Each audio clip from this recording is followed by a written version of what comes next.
Good morning, class. Good morning. Kamusta ang lahat daw sa buong? It's been 2 weeks na din suspend ang classes and also kung mag-internship po, nagkaroon ako tubig nyo? Wala eh. Ay, nabaw. Hindi ako pinunta mo tubig baka hindi ka mo mag-stroke or ma-sunburn.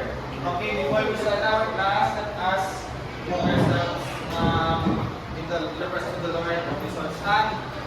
Miss Feedback, I will consider prayer.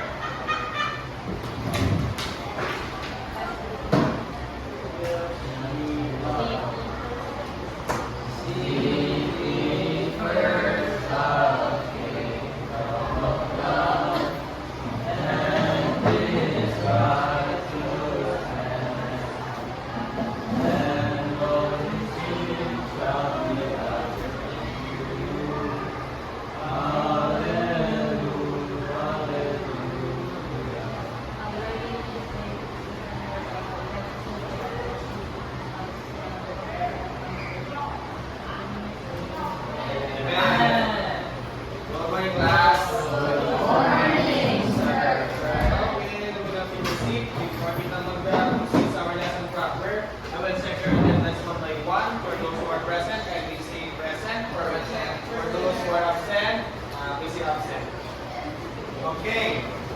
First off, Ilalo Boss. Jovan Mansing. Amurin. Libigata. Kimba. Tumipe. Pilinaba. Panton. Malakyo. Umbiga. Aliansa. Pagpaliano. Okay, so for present kamutanan, perfect attendance, number 9 of the board.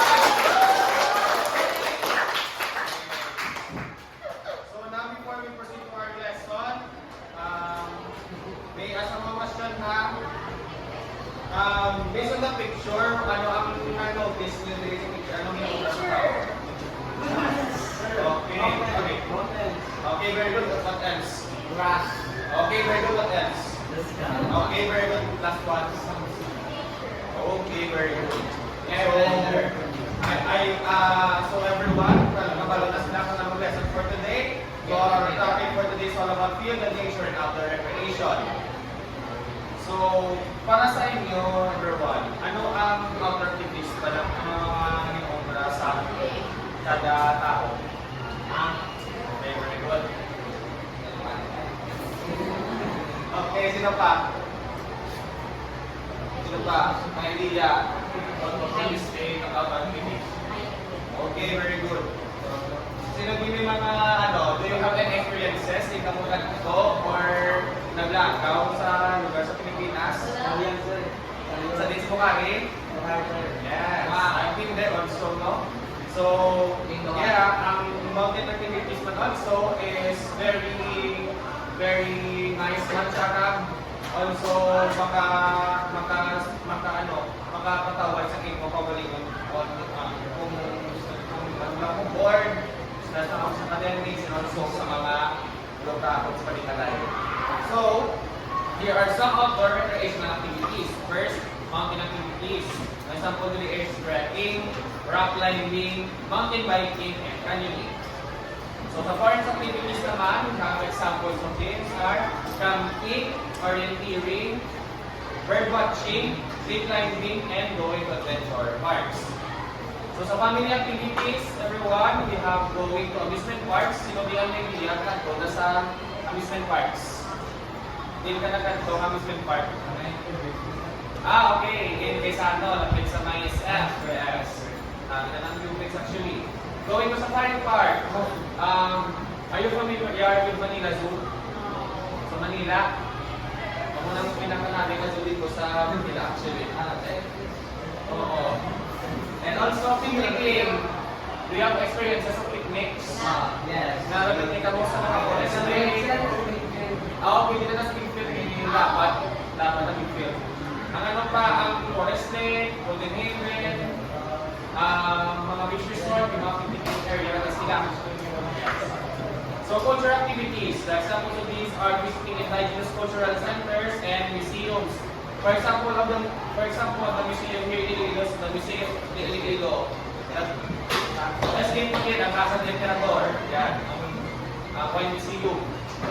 And last is freshwater activities. Examples of these are canoeing, whitewater rafting, and acting or flying fish. Do you have experience sa Boracay? Kayak at stand? Yes. Kagi na ka muna sakay? Okay. Also, we have beach and sea activities. Sino di ang mga matigil dyan maglaro sa dagat, sa Boracay? Oh, tanaw lang ako Boracay. Char. Snorkeling, scuba diving, boat fishing, surfing, and sea kayaking are examples of this. For example, ang snorkeling is at sa mga Palawan. May mga snorkeling areas dito. Also sa Boracay and Siargao Islands. Scuba diving sa Boracay may ari man eh. Makita nila ang mga beautiful fishes and mga coral reefs. And also sa Cebu, sa Oslob, ang whale shark ng mga sightings ng Butandi. Ano sila? Boat fishing.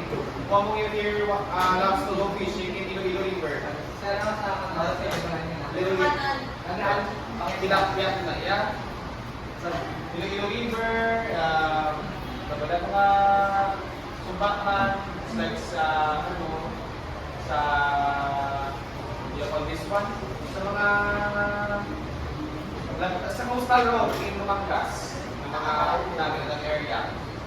Sa sea kayaking, kita namin sa Guimaras, sino naman pinakato sa Guimaras? Sa may Nueva Valencia, I think, resort na kayak. Namin na mula siya kung nadabi kayak. Namin na siya sa Guimaras. Also, water sports. Water polo, windsurfing, swimming, high diving, synchronized swimming, rowing, and paddleboard are examples of this. Sino di mahilig mag-swimming? Sino mahilig mag-swimming sa baybay? Swimming pool. Sa suba, kagi nakapag-swimming sa river. So waterfall, so mga here. Okay. So now, let us proceed to the things to consider when engaging in outdoor activities. Number 1, plan carefully by doing your research. Learn about the area that you plan to visit. Dapat, maging mapanuri kita sa mga lugar sa bilog ng Pilipinas kung legit yung maraming na lugar na safe pala siya natuan or may mga challenging ng mga trekking activities dito. So, number 1 dapat is contact local tourism officers or see if there are local organizations that could help you recognize outdoor opportunities. You can try getting in touch with wardens, wildlife trusts, and cycling or canoeing clubs. So, now, tapos makita diri sa aton na lesson, I have a question for you, class.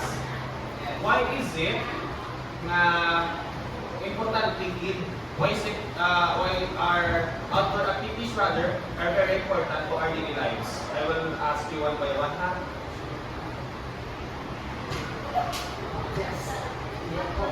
Ikaw. Okay. For you, Miss Akla, why is it that outdoor activities are very important to our daily lives? Try to stand up. Okay. In your own words lang, there is no wrong answers. It is based on your opinion.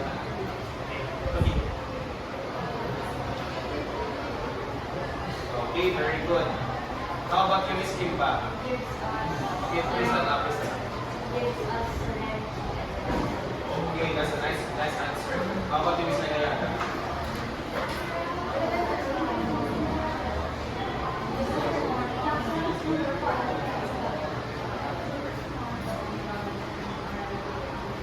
Okay, very good.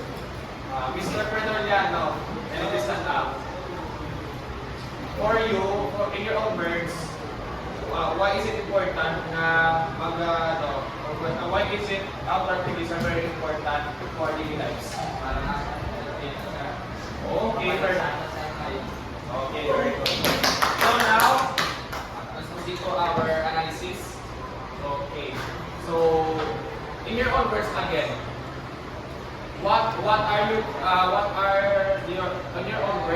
And what are your personal tips on going outside?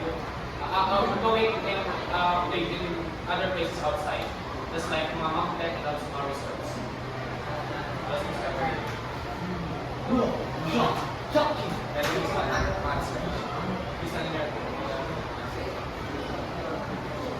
Okay. In your own words, what are your personal tips on planning and going to different places, just like mga mountains and also resorts?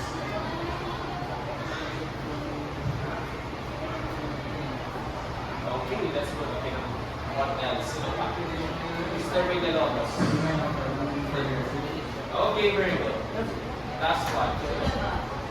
Okay. Okay, Mr. Singh. What are your personal tips?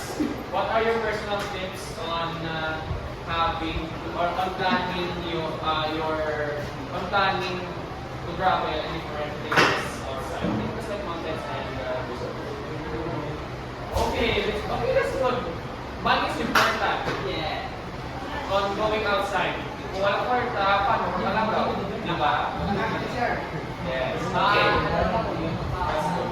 Okay, now, so let us proceed to our quiz. So, you can write here in your notebook pillars. Kindly please listen to the paper. Okay.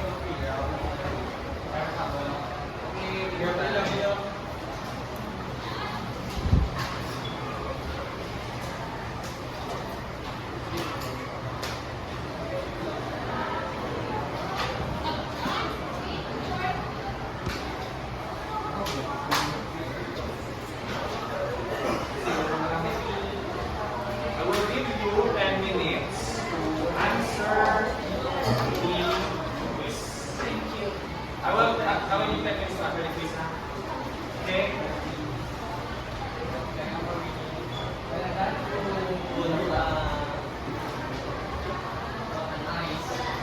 Okay. I will give you 10 minutes to answer the quiz. Tapos mo lang yun. Simple. It depends on you. You know the answer.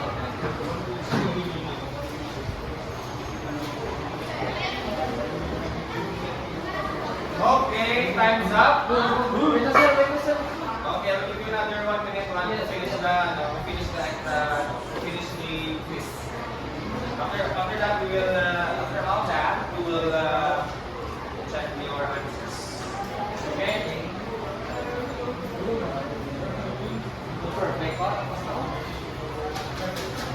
Done, everyone? Yeah! Okay, please exchange your papers with your seatmate in the counts. 1, 2, 3. Wait lang. I will find the answers. Okay. So, everyone, can you please read the answers on enumeration? Letter A. Ready, start.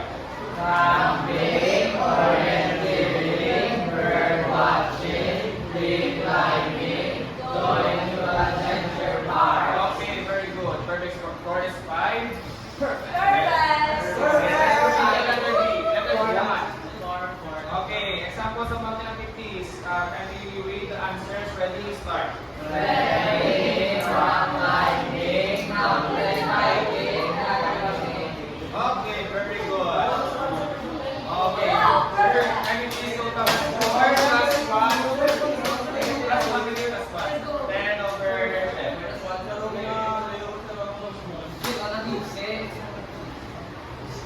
Okay, sino may perfect?